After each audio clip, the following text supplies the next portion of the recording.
Hi, இந்த வீடியோல CAGR அதாவது CAGRனா என்ன? அதை எப்படி கால்குலேட் பண்றது? இந்த CAGRோட யூசஸ்லாம் என்னென்ன அப்படிங்கிறத பத்தி தான் பார்க்க போறோம். CAGR அப்படின்னா காம்பவுண்ட் ஆனுவல் growth ரேட். நம்ம இன்வெஸ்ட் ஸ்டார்ட் பண்ண பிகினிங்ல இருந்து இப்போ கரண்ட் டேட் வரைக்கும் இன்வெஸ்ட் பண்ண மணியோட ஆவரேஜ் ஆனுவல் growth ரேட்டை கால்குலேட் பண்றதுதான் இந்த CAGR. ஸோ இன்வெஸ்ட் பண்ண மணி ஆவரேஜா இன்வெஸ்ட் பண்ண டேட்ல இருந்து இப்போ கரண்ட் டேட் வரைக்கும் ஆனுவலி நமக்கு எவ்வளோ ஏர்ன் பண்ணி தந்திருக்கு அப்படிங்கறத இந்த CAGR யூஸ் பண்ணி நம்ம ஈஸியா கால்குலேட் பண்ணிடலாம். இந்த CAGR அப்படிங்கிறது காம்பவுண்ட் இன்ட்ரெஸ்ட் கால்குலேட் பண்ற மாதிரி தான். ஃபார் எக்ஸாம்பிள் நான் இப்போ வந்துட்டு 100 rupees ஏதோ ஒரு ஸ்கீம்ல ஏதோ ஒரு அசெட்ல நான் இன்வெஸ்ட் பண்றேன் அப்படின்னா at the end of the year எனக்கு 10% அதுல இருந்து ரிட்டர்ன்ஸ் வருது அப்படின்னா 100 rupeesல 10% அப்படிங்கிறது 10 rupees. ஸோ செகண்ட் இயருக்கான பிரின்சிபால் அமௌண்ட் வந்துட்டு எனக்கு அதே 100 rupees-ஆ இருக்காது. அந்த 10% இன்ட்ரெஸ்டும் சேர்ந்து எனக்கு செகண்ட் இயருக்கான பிரின்சிபால் அமௌண்ட் 110 rupees-ஆ இருக்கும். அதே சமயத்துல இன்ட்ரெஸ்ட் ரேட் வந்துட்டு சேமா இருக்கும். எல்லா இயருக்குமே இன்ட்ரெஸ்ட் ரேட் வந்து சேமா இருக்கும். இதுதான் CAGR. 100 rupees 4 வருஷத்துல எனக்கு 140 rupees ஆகுது அப்படின்னா 4 வருஷத்தோட அப்சல்யூட் ரிட்டர்ன்ஸ் வந்துட்டு எனக்கு 40%. அதே சமயத்துல இந்த 100 rupees வந்துட்டு ஸ்டேபிளா தான் growth ஆயிட்டு போயிட்டு இருக்கணும் ஒரு வருஷமும் அப்படின்னு எந்த அவசியமும் இல்லை. ஃபர்ஸ்ட் வருஷத்துல எனக்கு 10% வந்துட்டு growth ஆயிருக்கலாம். அதே சமயத்துல செகண்ட் இயர்ல பார்த்தோம் அப்படின்னா 5% மைனஸ்ல போயிருக்கலாம். தேர்ட் இயர்ல 12% இன்க்ரீஸ் ஆயிருக்கலாம். ஃபோர்த் இயர்ல ஒரு 13% இன்க்ரீஸ் ஆயிருக்கலாம். இப்படி அப்ஸ் அண்ட் டவுன்ஸ் வந்துட்டு நிறைய இருக்கும். அதே மாதிரி ஸ்டேபிளா தான் இன்க்ரீஸ் ஆயிட்டு போகணும் அப்படின்னு எந்த அவசியமும் இல்லை. ஸோ இந்த CAGR கால்குலேட் பண்றது மூலமா நமக்கு ஆனுவலா ஆவரேஜா என்னோட இன்வெஸ்ட்மெண்ட் அமௌண்ட் வந்துட்டு எனக்கு எவ்வளோ ரிட்டர்ன்ஸை ஏர்ன் பண்ணி தருது அப்படிங்கிறத தெரிஞ்சுக்கலாம். இந்த CAGR ஈஸியா ஒரு ஃபார்முலா வச்சு நம்மளால கால்குலேட் பண்ணிட முடியும். அதாவது ending value divided by beginning value whole to the power of 1/n minus 1 into 100. இதுல எண்டிங் வேல்யூ அப்படிங்கிறது கரண்டா இல்ல கடைசியா உங்களோட இன்வெஸ்ட்மெண்ட் வேல்யூ என்ன இருக்கோ அதுதான் எண்டிங் வேல்யூ. அதே சமயத்துல பிகினிங் வேல்யூ அப்படிங்கிறது நீங்க இன்வெஸ்ட் பண்ண ஸ்டார்ட் பண்ணப்ப எந்த பிரின்சிபல் அமௌண்ட்டை நீங்க போட்டீங்களோ அதுதான் beginning value. So ending value divided by beginning value whole to the power of 1/n. இதுல n அப்படிங்கிறது நீங்க எத்தனை வருஷத்துக்கு இந்த CAGR கால்குலேட் பண்ணணும் அப்படிங்கிறீங்களோ அதுதான் இந்த இடத்துல nல வரும்.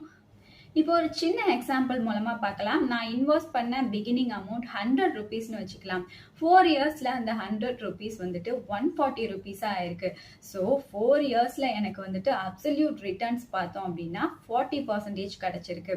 ஆனா CAGR நம்ம கால்குலேட் பண்ணோம் அப்படின்னா ending value 140 divided by 100 whole to the power of 1/4. அதாவது 4 வருஷத்துக்கு கால்குலேட் பண்றோம் இல்லையா, அதனால 1/4 மைனஸ் 1 இன்டு 100 போட்டோம் அப்படின்னா நமக்கு 8.78% கிடைக்குது.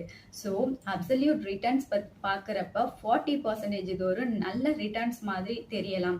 ஆனா CAGR கால்குலேட் பண்ணி பார்க்குறப்ப 8% இது வந்துட்டு ரொம்ப நல்ல ரிட்டர்ன்ஸ்லாம் இல்லை, ஆவரேஜான ஒரு ரிட்டர்ன் தான். ஸோ நம்ம இன்வெஸ்ட் பண்ற மணி வந்துட்டு கரெக்டா growth ஆகுதா, நல்ல ரிட்டர்ன்ஸ் கிடைக்குதா அப்படிங்கிறத கால்குலேட் பண்றதுக்கு நம்ம இந்த CAGR யூஸ் பண்ணிக்கலாம். ஸோ இந்த CAGR யூஸ் பண்ணி நம்ம இன்வெஸ்ட் பண்ற அசெட் கரெக்டா தான் growth ஆயிட்டு இருக்கா, நமக்கு அதுல இருந்து நல்ல ரிட்டர்ன்ஸ் கிடைக்குதா, இல்லைன்னா நம்ம இன்வெஸ்ட் பண்ண அசெட்டை உடனே வித்துறணுமா அப்படிங்கிற மாதிரியான டிசிஷன்ஸ் எல்லாம் எடுக்கிறதுக்கு யூஸ் பண்ணிக்கலாம்.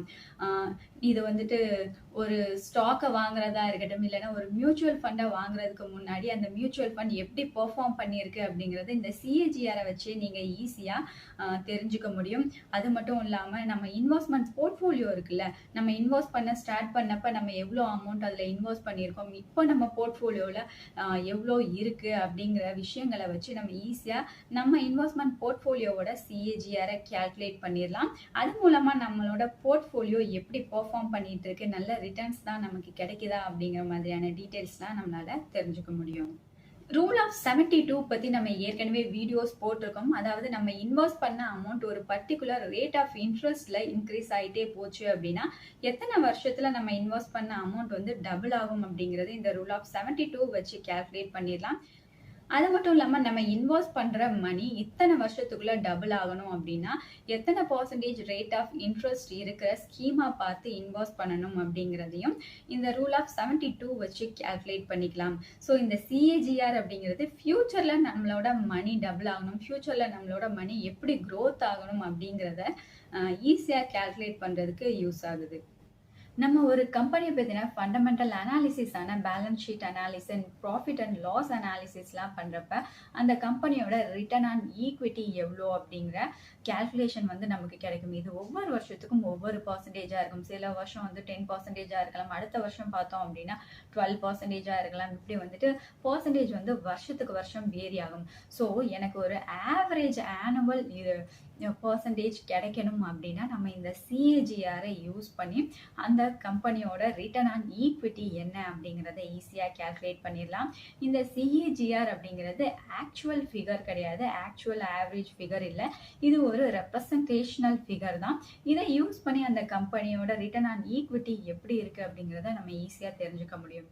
அதே மாதிரி ஒரு கம்பெனியோட பிஸ்னஸ் அனாலிசிஸை பண்ணுறப்ப அந்த கம்பெனியோட ரெவென்யூ எப்படி இருக்குது அப்படின்னு தெரிஞ்சுக்கிறதுக்காக அந்த கம்பெனியோட சேல்ஸ் எப்படி இருக்குது, அந்த கம்பெனியோட ப்ராஃபிட் எப்படி இருக்குது அப்படிங்கிறதெல்லாம் நம்ம கால்குலேட் பண்ணுவோம். அப்பையும் நமக்கு ஒவ்வொரு வருஷத்துக்கும் ஒவ்வொரு பர்சன்டேஜ் நமக்கு கிடைக்கும். அந்த கம்பெனியோட ஆவரேஜ் ஆனுவல் சேல்ஸ் எவ்வளோ, அந்த கம்பெனியோட ஆவரேஜ் ஆனுவல் ப்ராஃபிட் எவ்வளோ அப்படிங்கிறத கால்குலேட் பண்ணோம்னா நம்ம அப்போ இந்த சிஏஜிஆரை யூஸ் பண்ணிக்கலாம்.